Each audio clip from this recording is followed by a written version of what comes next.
सरकारें अब गाँवों को स्मार्ट बनाए क्योंकि गांव के लोग रोजगार और अन्य कामों की तलाश में गांव में सुविधा नहीं होने के कारण शहरों की ओर पलायन कर रहे हैं। यह कहना है राजस्थान राज्य पंचायत परिषद के प्रदेश अध्यक्ष सुभाष पाराशर का। पुष्कर में एक पंचायत राज से जुड़ी मीटिंग व प्रतिभा सम्मान समारोह रखा गया, जिसमें देश प्रदेश के कई लोगों ने हिस्सा लिया और अपनी अपनी बात विनम्र तरीके से रखी। प्रदेश अध्यक्ष सुभाष पाराशर ने बताया कि गांव को स्मार्ट बनाने के अलावा सौर ऊर्जा पर भी सरकार को इस पर ध्यान देना चाहिए। देखिए एक संपूर्ण खबर। पुष्कर के दादिच आश्रम भवन में यह एक समारोह आयोजित किया गया। पुष्कर और पुष्कर के आसपास प्रदेश देश के कई सरपंच एवं पंचायत गांवों में सहयोग करने वाले लोगों ने भाग लिया। 75 साल बाद भी भारत के गांव विकास की राह देख रहे हैं, लेकिन फिर भी इस पर ध्यान नहीं दिया जा रहा है, इसलिए इस पर ध्यान दिया जाना चाहिए। जीएसटी का 10% अंश गांवों पर खर्च किया जाए तो गांव स्मार्ट बन सकते हैं। इसरो के वैज्ञानिक डॉक्टर प्रदीप जोशी ने बताया कि केरल में सरकार ने इतना विकास कर दिया है कि गांव अब शहर नजर आने लगे हैं। दिनेश पाराशर, पुष्कर।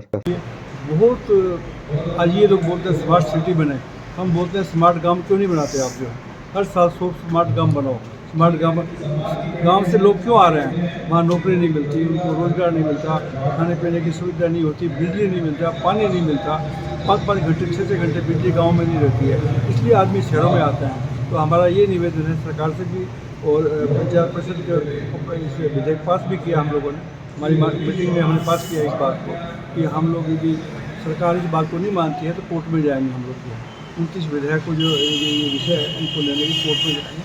और हमारा यही सोच है पंचायत का कि देश के अंदर, और हम ये भी बोलते हैं कि जो सेठ लोग हैं, बड़े आदमी हैं, जो नेता हैं, जिनके पास जो साधन है, वो भी अपने अपने गांव में कुछ न कुछ सहयोग करें।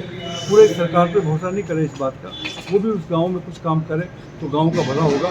और गांव के लिए सरकार को चिंतित होना चाहिए। यदि यही स्थिति गांव की रहेगी, यही स्थिति जाति बंधन का रहेगा। पंचायत इस बात से भी दुखी है कि जातियों के बारे में जो बहुत आगे पीछे तकलीफ आ रही है, जाति खत्म होनी चाहिए, जाति बंधन होना नहीं चाहिए, आगे सरनेम की जगह पिता का नाम आना चाहिए। ये विधेयक भी हम सरकार से लिखा पढ़ी कर रहे हैं। इस बारे में क्या विषय, क्या बात होती है, हमारी बहुत बड़ी लंबी सोचें हैं। जीएसटी का 10% के लिए हमने कहा 10% जीएसटी का वो दो, सीधे गांव में दो। आप जीएसटी के 5 साल 10% पैसा दे दिया ना, तो गांव में कोई तकलीफ ही नहीं होगी। कितना परसेंट? 10% पैसा पूरा जीएसटी कलेक्ट करते हैं, उनका 10% पैसा जो है ये 5 साल से उठा रहे हैं। अखबारों में बहुत आई है, अखबारों में ये न्यूज़ बहुत आई है, मेरे द्वारा संबोधन किया हुआ कि 10% पैसा दो, पूरे पैसे को गाँव में बांट दो। जितने गाँव है, 6,000 कितने गाँव हैं, उनमें पैसा बांट दो ऐसा करके। फिर उसका पैसा आता है जीएसटी का हर महीने, पैसा बांटो तो गाँव की ठीक हो जाएगी। सौर ऊर्जा के लिए हम लोगों ने कहा कि सौर ऊर्जा सब्सिडी आप देते हो, सब्सिडी मत दो। हर किसी गरीब के घर में 1 किलोवाट का कनेक्शन है। अभी नियम क्या है हमारा, जितना किलोवाट का होगा उसी हिसाब से सौर ऊर्जा लगेगी। तो 1 किलोवाट का उसकी जगह 10 किलोवाट की है तो 10 किलोवाट दो उसको। 1 किलोवाट का पैसा काट लो, 9 किलोवाट का पैसा आप बैंक की किस्त लिए बैंक को दे दो, बैंक को दे दो, आधा पैसा उसको दे दो। एक सरकार ने गलत काम कर रखा है। सौर ऊर्जा जिसने लगा रखी है उसको देती है 2 रुपये 80 पैसे, और सरकार लेती है 9 रुपये पर यूनिट, उसे देती है 2 रुपये 80 पैसे। ये अंतर बहुत ज़्यादा है। 1-1.5 रुपये का अंतर रखे, ठीक है भी हम डिस्ट्रीब्यूशन करते हैं, उसका खर्चा होता है हमारा, तो उसे 1-1.5 रुपये 7 रुपये 6.5 रुपये देना चाहिए। यदि घर घर में बिजली का सौर ऊर्जा लग गया तो आप निश्चित मानिए एक बेटा कमाने लग जाएगा। वैसे भी गाँव की गरीबी दूर होगी, और वैसे भी जो है सरकार को भी पैसा मिलेगा, सब्सिडी दे रही है 80,000 रुपया, जिन्हें कोई जरूरत नहीं है। वो इतनी बिजली बन जाएगी, आप चाहे रशिया को दो, जापान को दो, वहाँ से बिजली कहीं भेज सकते हो आप, इतनी बिजली आपको बन जाएगी। हमारा ये प्रयास है और इसके लिए हमारा केंद्र सरकार से, स्टेट से बातचीत भी हो रही है कि आप इस चीज़ को करो। हम चाहते हैं कि आप आज मंच के द्वारा कर दिया इस बात को, लेकिन हम ये कोशिश कर रहे हैं कि ऐसा चीज़ हो, चाहे अनुबंध भी करेंगे, बात भी करेंगे। हमें बुलाने का लेटर भी दिया गया है गवर्नमेंट ऑफ इंडिया की तरफ से। ये 18 तारीख के बाद में हम लोग दिल्ली बात करेंगे उनके सचिव से। ये सौर ऊर्जा वाला बात बहुत बड़ा विषय है और आप लोग भी जानिए इस बात को कि हर गांव में घर में बिजली लग जाए। जैसे ये मकान है, इसके ऊपर 50 किलोवाट लग सकता है बिजली, तो 50 किलोवाट लगा दीजिए इसके ऊपर। इसने कनेक्शन ले रखा 5 किलोवाट का, तो 45 किलोवाट की बिजली का पैसा किसको मिलेगा? इसको मिलेगा। आधा पैसा बैंक को दे दीजिए, बैंक का पैसा डूबेगा नहीं। तो सौर ऊर्जा लगी हुई है तो 100% आप सिक्योरिटी के साथ में बैंक भी सिक्योर रहेंगे, तो बिजली बनेगी। बिजली से उद्योग धंधे, आज गांव की स्थिति आपकी पिछले में देखा, बिजली कम जा रही है। एक गांव के अंदर शेखावाटी में जाइए, 5-5, 6-6 घंटे बिजली नहीं आ रही। 6-6 घंटे रात को 10 बजे बिजली गई, 4 बजे बिजली आई। कुल कितने प्रस्तावों का विधेयक पास किया आपने? 3-4 कुछ विशेष बातें रखी हम लोगों ने। एक तो जो 29 विषय जो संविधान ने दिया है, लेकिन सरकार ने हमें नहीं दिया।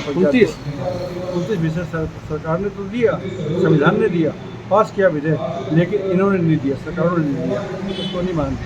तो विधेयक के लिए किया है, सौर ऊर्जा वाली बात के लिए हम लोगों ने किया है, एक GST वाली बात के लिए किया है, एक हमने ये भी विषय रखा कि आप स्मार्ट सिटी बना रहे हैं, शहरों में इतनी सुविधा दे रहे हैं, इतनी सुविधा दे रहे हैं, सड़क बनी हुई है, उस पर फिर सड़क बन रही है।